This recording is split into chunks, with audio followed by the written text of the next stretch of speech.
Hi Aquarius, how are you? My name is Lauren B, but you can call me Miss March. Welcome to Wild March Tarot. This is going to be your mini end of October reading. We are going to use the Rider-Waite-Smith for you today. And what was interesting is that when I initially went to grab this deck, Aquarius, I felt like maybe you wanted a different deck, maybe you wanted an oracle, but there was this impression of no, Aquarius needs to eat the food that's on their plate before they get a new meal. They need to use this deck before they switch up and get a new one. The impression here, Aquarius, is that something you may be learning to do more effectively between the end of October, these last few days, and the beginning of November, is how to make edits and adjustments on the job while you continue to move. The feeling here is you might start something and go, oh, I don't like that. Maybe this would work better. I would like to make this adjustment. I'd like to take this out. I'd like to make this edit. And you stop production. You stop your life.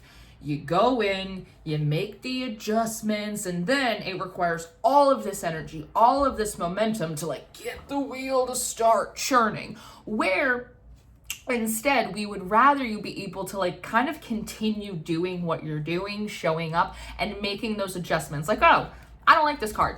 I don't need it. See you later. And then just keep shuffling and keep moving forward, or adding something, and maybe I'll try it like this, right? It's almost like acting, right? And oftentimes in a production, an actor is able to, unless it's a Broadway performance, right? Usually when things are filmed, actors have the ability to take several takes to speak a line with a different, expression or with a different inflection, but they don't shut down production for the day, right? They keep rolling, they keep doing takes. And so it feels like you need a little bit more of that energy. So instead of, all right, let's find a new deck, or let's find a new oracle, or no, you got it, you're good, let's keep going. Let's use the deck that we have and let's get it done. There's also something in there about resourcefulness and waste, that it might be worth considering how much time, energy, even resources and material is wasted when you are in the process of starting and then adjusting and then stopping and then editing and then trying to start again.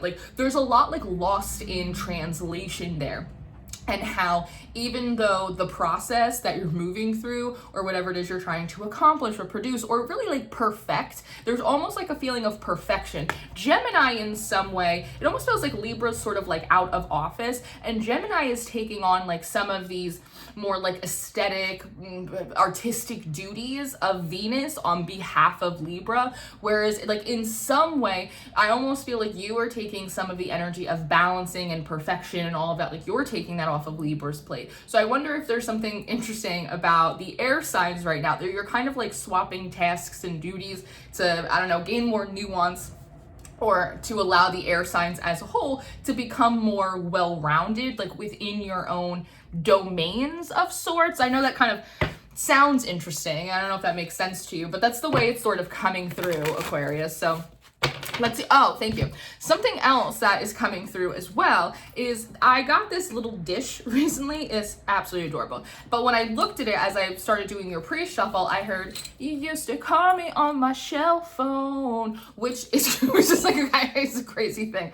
But I want to say, Aquarius, there's something here about water spirits that feels really bold, emboldened. And that feels twofold. One, there seems to be a bold call for you to return to the water. I know you're an air sign, but there's something about you might have a lot of water spirits, maybe Aphrodite, maybe Poseidon, maybe you work with Orisha, what, I don't know, the intricacies of your personal practice and your heritage and your culture and what you got going on in your mystical life. But there is a sense of there is a bold call from the water to come home. So there might be something about your water spirits, about your connection to water as an element, how water is utilized in your practice, that is really wanting your attention, and particularly your reconnection, because it almost feels like some of that, well, I'm going to start and then I'm going to stop, but then I'm going to make adjustments and then I have to start. There is a lack of flow, right? Because water is connected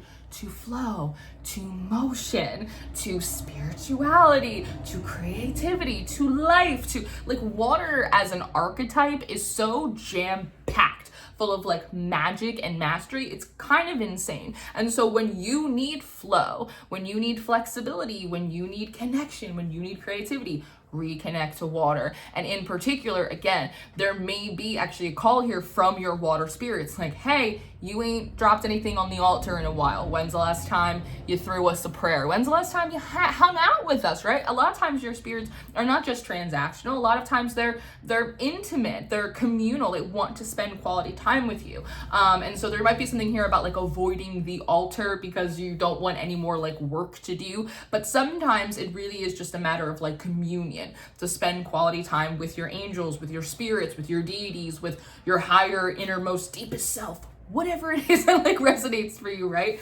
On the other hand, that sense of emboldened, there is a sense of boldness or a sense of confidence that I think, like, again, you might be, that is diluted through the pursuit of perfection, which is a constant lesson that Libra is learning. And again, you might be taking some of that on to learn from as well. That there's something about when you reconnect with the essence of water or some of these water spirits, even as an air sign, because you have to remember that air and water, they're not necessarily as complementary as water and earth, but air and water, they do have a very civil relationship, just as water evaporates and condensates in the air, right? So like there is a working relationship between your elements, and that's something important to remember.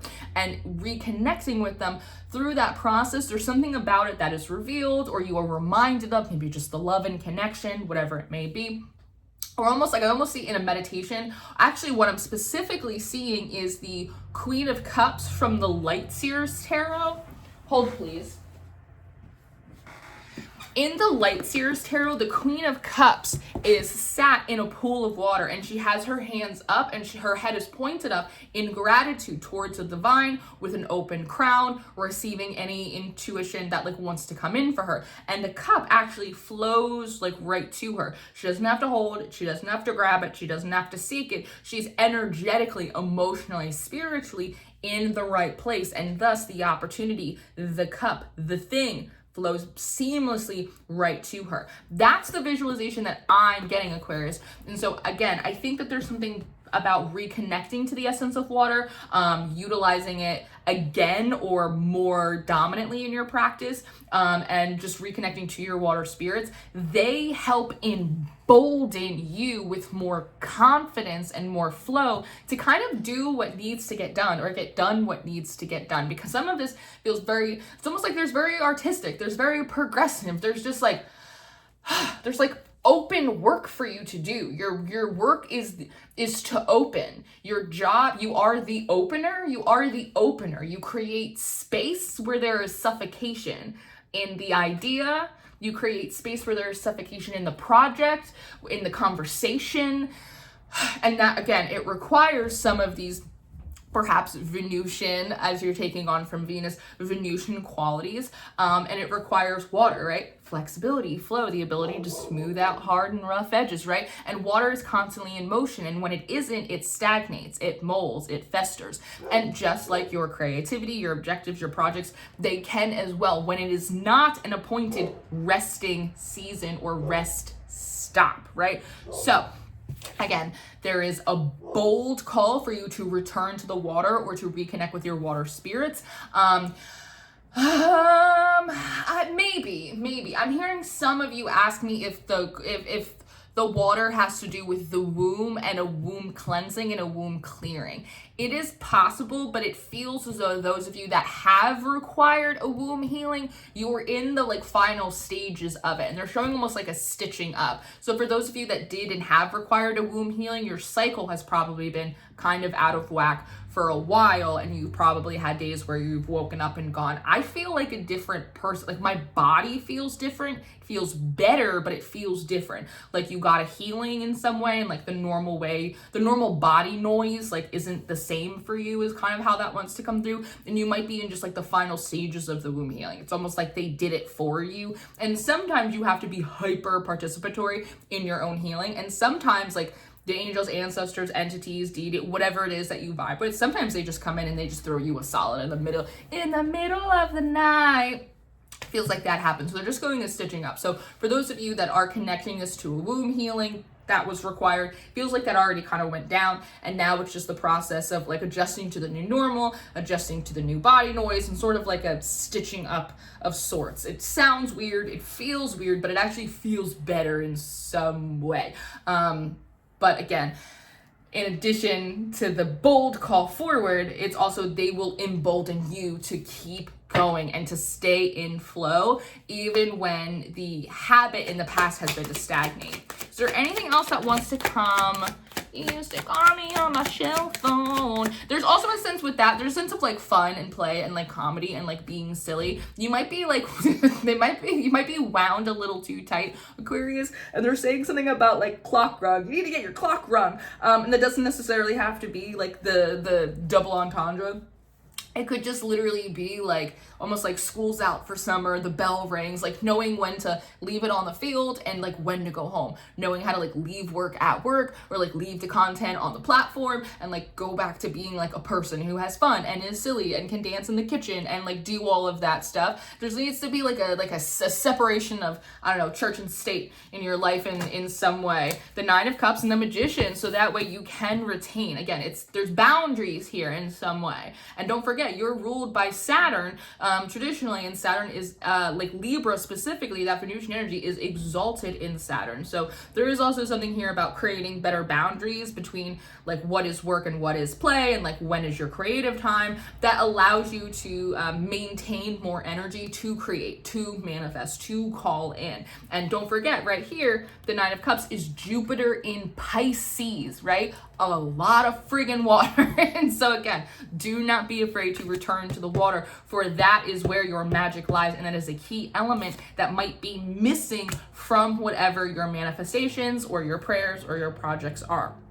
So Aquarius, that is what we have for the last few days of October, leaning into the beginning of November. I'm excited to take a deeper dive into your November monthly reading to really see what you're getting into. That will drop on the Patreon in a few days. And if you are interested in daily tarot tips, in daily horoscopes and forecasts, fun tarot spreads, any of that, come and join us over on the Patreon. I post them every single morning straight to your inbox. And if you would like to connect with me in new ways through social media or through a personal one-on-one reading, all of that information will be for you in the description box below.